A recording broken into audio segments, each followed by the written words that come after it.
Hein, je veux savoir, là, est-ce que l'épée de Damoclès qui pend au-dessus de ma tête, est-ce que vous allez la maintenir en place, là? Est-ce qu'elle va pouvoir tomber à tout moment? Ou est-ce que je vais pouvoir retrouver mes fonctions professorales pleines et entières? Hein? Personnellement, je pense que le revirement va s'opérer le moment où il y aura un gouvernement au Canada, au niveau provincial ou fédéral, qui va amener des enquêtes de fond sur toute la saga de la gestion de la crise sanitaire pour finalement faire ressortir tous les problèmes et les dérives dans lesquels on était et graduellement essayer de reconstituer des institutions saines. Today marks the 10th day, which is the 7th in person, of hearings for Professor and Scientist Mr. Patrick Provost. During the period of restriction and coercive health measures, Mr. Provost expressed his concern regarding COVID-19 vaccination among children. As a result, he granted several interviews on various media platforms, which led to complaints against him. Out of these complaints, 2 were upheld. One from a university professor and another from a citizen. In response, the Laval University imposed disciplinary measures against Mr. Provost, suspending him twice, one for 8 weeks and another time for 4 months, and that without salary. These sanctions have had an impact not only on Mr. Provost himself, but also on the student under his supervision and his ongoing research. The union that advocates for Mr. Provost's rights has decided to contest these 2 suspensions through a grievance process. A series of hearings has been ongoing for several months and is expected to continue until next December if all goes as planned. The committee still maintains a prohibition on disclosing information about testimonies, meaning that everything discussed during the hearing must remain confidential. Today, we witnessed the cross-examination of Mr. Jean Barbeau, who contributed to drafting the first disciplinary report from the University of Laval regarding the 8-week suspension without salary for Professor Provost. About 50 individuals were present to support Mr. Provost and defend academic and expression freedom. Mr. Provost continues to uphold his right to freedom of expression. We will now hear what he has to say, as well as what his supporters have to add. Donc aujourd'hui, on est le lundi 28 août 2023. On est rendu déjà à la 10e journée d'audience. Bien, c'est difficile parce que depuis le début de la crise, le système de justice n'est plus ce qu'il était. Hein? On a vu avec des décisions qui sont rendues, qui étaient complètement inattendues. Donc, j'espère que le résultat de cet arbitrage-là n'ira pas dans le même sens là, qu'on a vu au cours des dernières années. Donc, j'espère que vraiment la justice va prévaloir, et le gros bon sens aussi. Là. Patrick Provost, c'est un collègue du collectif Réinfo Québec, dans lequel je milite. Bien, Patrick Provost, c'est devenu un bon ami au fil des ans. J'étais avec lui un de ses collègues lors de la fameuse ou infameuse conférence de presse du 7 décembre, où, avec tout le courage et l'intégrité dont il a fait preuve depuis cette première conférence de sortie publique, il a persévéré malgré tout le harassement, le harcèlement qu'il subit au niveau de son organisation, que je trouve particulièrement déplorable. Ce que Patrick représente pour moi, c'est de représenter toutes les personnes qui sont bâillonnées au Québec et ailleurs dans le monde. Je trouve ça absolument abominable, ce qui s'est passé dans les médias, dans les grands médias, ce qu'on a dit sur lui, comment on l'a présenté. Ça n'a rien à voir avec ce que cet homme-là est en réalité.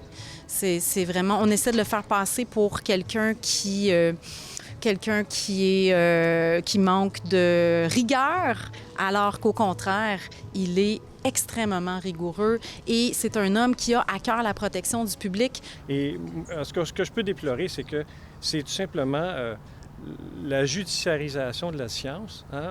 On essaie de judiciariser un processus qui, normalement, devrait intervenir entre des scientifiques qui devraient avoir la liberté d'expression, la liberté de parole et qu'on devrait avoir le droit de débattre, surtout sur des questions qui ne sont pas encore résolues.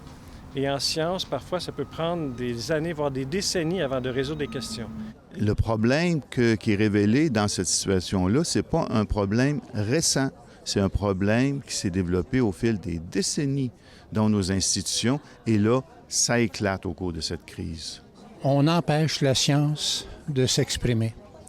On empêche le débat scientifique, qui pourtant est essentiel dans une crise comme celle de la COVID que nous venons de traverser. Il a fait son devoir de chercheur. Il a exprimé ses craintes.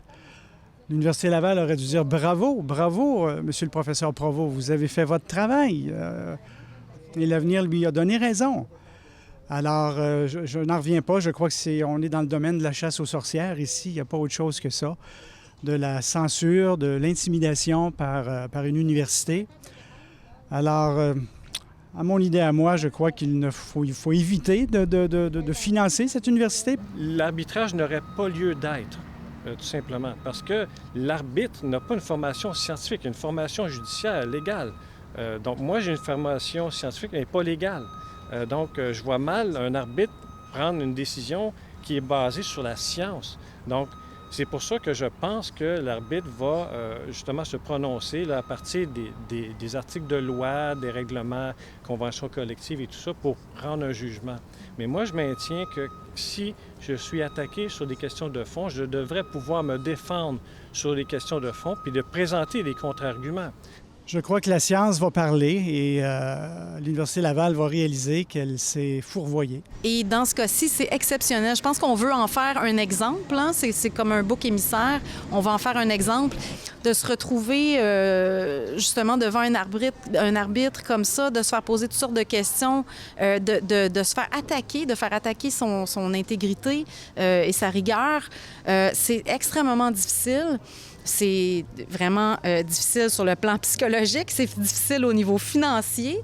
Donc, je pense que Patrick Provost, en fait, toute l'histoire, l'affaire Provost, c'est vraiment pour en faire un exemple, pour faire taire les autres professionnels. Peu importe la quantité de preuves qu'on a, les décisions sont toujours favorables au discours dominant. Donc, toute personne qui a questionné le discours dominant a eu jusqu'à présent un jugement défavorable. Donc, en fait, ça, c'est à ma connaissance, sous toute réserve. La justice, en fait, elle est politique. Est-ce que les autorités en place dans ces institutions-là vont faire amende honorable? Je ne suis pas très optimiste de ce côté-là. Personnellement, je pense que le revirement va s'opérer le moment où il y aura un gouvernement au Canada, au niveau provincial ou fédéral, qui va amener des enquêtes de fond sur toute la saga de la gestion de la crise sanitaire pour finalement faire ressortir tous les problèmes et les dérives dans lesquels on était et graduellement essayer de reconstituer des institutions saines. Donc, plusieurs plaintes pour harcèlement que j'ai déposées qui touchent l'Université Laval, le Centre de recherche du CHU de Québec et mes supérieurs hiérarchiques et des collègues. Donc, c'est un dossier qui va être beaucoup plus complexe parce que ça va être le fardeau de la preuve va revenir sur mes épaules et sur les épaules du syndicat, démontrer là, l'existence de harcèlement. Et c'est un enjeu qui était même assez important parce que tout ça, c'est relié, c'est interrelié. Hein? Les sanctions qui me sont imposées, le harcèlement, donc les attaques de l'Université Laval qui se poursuivent. Donc, c'est une situation qui gagne en complexité. Donc, je pense qu'on va se reparler à ce sujet-là. Comment se manifeste le type d'harcèlement que vous avez vécu? C'est différentes formes. Ce que je peux mentionner à cet effet-là, c'est qu'on m'ignore. On ne veuille pas discuter, on ne veuille pas me rencontrer, on ne veuille pas discuter avec moi. Donc, par exemple, mes supérieurs au Centre de recherche du Sud Québec refusent de me rencontrer pour discuter d'un enjeu qui m'est cher, là, donc le suicide de ma professionnelle de recherche qui est survenu il y a près de 6 ans. Ensuite de ça, plus récemment, moi, j'ai demandé à rencontrer le doyen de ma faculté de médecine, donc Julien Poitras. Et j'ai réitéré ma demande là, quand j'ai repris mes fonctions au début juillet. Et il ne m'a toujours pas répondu à ma demande de le rencontrer. Et c'est des demandes que j'effectue à répétition depuis novembre 2022. Donc, c'est quand même assez inquiétant. Là. Tu sais, moi, je suis comme un employé qui demande à voir son supérieur et le supérieur ne répond pas. Alors, c'est quand même assez troublant et c'est pour ça là, que ces griefs-là, ces plaintes-là de harcèlement, il faut qu'ils soient entendus, il faut qu'on règle ça, il faut qu'on arrive à rétablir le dialogue. Hein? C'est tout simplement un dialogue employeur-employé qu'on doit reprendre, tout comme on doit reprendre le dialogue entre les scientifiques. Qu'est-ce que vous avez à dire? Parce que vous n'êtes pas le seul qui fait face à la même situation de sanctions, de menaces, soit par le Collège des médecins, Collège des psychologues, ça peut être les universités. Qu'est-ce que vous pensez de toutes ces entités-là qui, en fait, musellent les gens? Oui, effectivement. Donc, on a au Québec, il y a 46 ordres professionnels au Québec qui sont dotés de syndics qui vont imposer le règlement ou ils vont enforcer, en fait, les règlements parmi les membres de leur ordre. Et on peut prendre comme exemple là, le professeur Christian Linard, là, qui a été poursuivi par le syndic de l'Ordre des chimistes du Québec. Duquel il s'est dissocié avant de prendre la parole publiquement, mais ils sont quand même remontés là, jusqu'à 2012 pour des activités en lien avec ses fonctions de professeur. Et c'est quand même très inquiétant parce qu'il a été trouvé coupable de 11 chefs d'accusation pour des activités en lien avec ses fonctions de professeur. Et là, ce qu'on voit, c'est justement l'ordre professionnel, donc l'Ordre des chimistes du Québec, qui vient s'immiscer, s'ingérer dans les affaires universitaires. Donc, ils viennent contrecarrer, en fait, s'en viennent en opposition avec la liberté universitaire. Et là, il semble que les ordres professionnels aient préséance sur la loi pour la protection de la liberté académique. C'est quand même très troublant parce que là, on vient assujettir la liberté des profs à des ordres professionnels. Et dans le cas de Christian Linard, il n'a pas du tout besoin d'être membre de l'Ordre des chimistes pour réaliser ses fonctions de professeur. Donc, ici, on peut voir là, que c'est la liberté d'expression des professeurs qui est vraiment menacée et vraiment de manière sérieuse. Là. Parce que non seulement ces actions-là, ces agissements-là des ordres professionnels ont un effet dissuasif très direct, très fort, mais ça incite justement les autres professionnels à s'auto-censurer. Et donc, est-ce que c'est ça qu'on veut au Québec, que nos professionnels, qu'on considère comme étant les cerveaux de notre société, est-ce que c'est ça qu'on veut, que nos professionnels se taisent et avalisent tout ce qu'on voit dans notre société sans dire un mot? Ou plutôt, en tout cas, moi, je pense que la société gagnerait davantage si ces professionnels-là avaient le droit de parole, avaient le droit de s'exprimer et qu'on débatte des questions pour lesquelles ils ont quelque chose à dire, plutôt que de tout simplement laisser aller une société passer à travers toutes sortes de chamboulements imposés par nos gouvernements sans rien dire. C'est quand même assez troublant le lien entre les ordres professionnels et la liberté universitaire des professeurs.